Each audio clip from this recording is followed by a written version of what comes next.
ময়মনসিংহে সহকর্মী cabin crew নিয়ে হোটেলে রাত কাটাতে গিয়ে স্ত্রীর হাতে ধরা পড়েছেন বেসরকারি এক বিমানের কর্মকর্তা।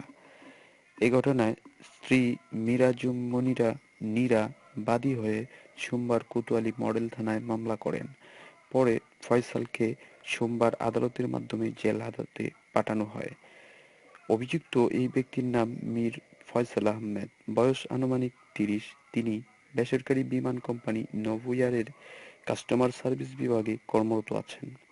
এ বিষয়ে কোতোয়ালি মডেল থানা পুলিশের ওসি কামরুল ইসলাম জানান, মীর ফয়সাল আহমেদ তার ঘনিষ্ঠ বান্ধবী নভোএয়ারের কেবিন ক্রু সোনিয়াকে নিয়ে শনিবার দুপুরে ময়মনসিংহ শহরতলি ডুলাদিয়া এলাকার হোটেল সিলভার ক্যাসলে ওঠেন।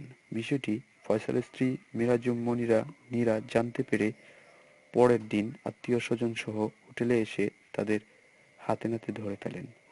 এ সময় ফয়সাল ক্ষিপ্ত হয়ে তার শাশুড়ির সামনে স্ত্রীকে মারধর করেন। বিষয়টি কোতোয়ালি মডেল পুলিশকে অবহিত করা হলে পুলিশ ফয়সাল এবং তার বান্ধবী সোনিয়াকে থানায় নিয়ে যায়। এ ঘটনায় স্ত্রী নীরা বাদী হয়ে সোমবার কোতোয়ালি মডেল থানায় মামলা করেন। পরে ফয়সালকে সোমবার আদালতের মাধ্যমে জেল হাজতে পাঠানো হয়েছে। সোনিয়াকে পরিবারের জিম্মায় দেওয়া হয়েছে বলে জানান ওসি।